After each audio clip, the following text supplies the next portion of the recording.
Pemirsa, pergerakan dolar Amerika saat ini masih fluktuatif, namun pemerintah yakin posisi dolar saat ini masih dalam level aman untuk neraca pembayaran.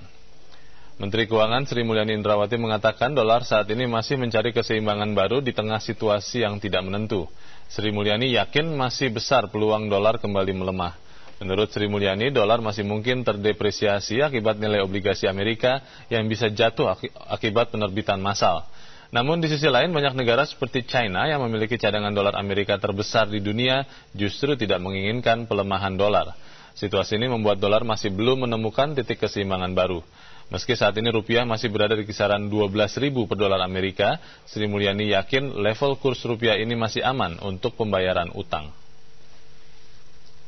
Karena stok itu kan bergerak-gerak. Jadi kalau hari ini cadangan devisa kita di atas 50 miliar, dengan import yang sekarang drop sangat jatuh, jadi kemampuan impornya bisa lebih tinggi karena kebutuhan impornya tidak sebanyak seperti yang dibutuhkan sebelumnya. Jadi yang paling penting mereka akan lihat keseluruhan keseimbangan. Saya rasa kalau dari sisi kemampuan import, saya tidak merasa sama sekali khawatir terhadap neraca pembayaran dan cadangan devisa kita. Terhadap kemampuan membayar utang, itu juga dari sisi kemampuan membayar utang untuk negara, itu kita secure. Senada dengan Menteri Keuangan, Gubernur Bank Indonesia Budiono menilai penguatan dolar terhadap seluruh mata uang dunia tidak akan berlangsung lama. Pasalnya fundamental ekonomi dan pasar finansial Amerika masih terpuruk.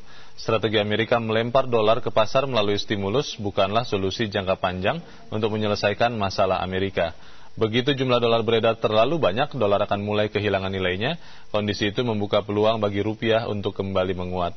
Budiono memperkirakan rupiah bisa tembus kembali ke level Rp10.000 per dolar pada triwulan keempat tahun ini.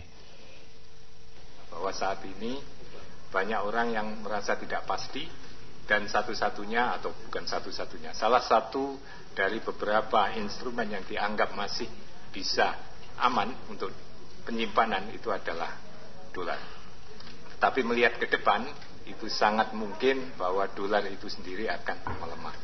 Itu yang kami sampaikan pada rapat dengar pendapat rapat kerja yang lampau dengan panitia anggaran, dan kemungkinan kami sebutkan pada kuartal keempat tahun ini itu kemungkinan dolar akan melemah.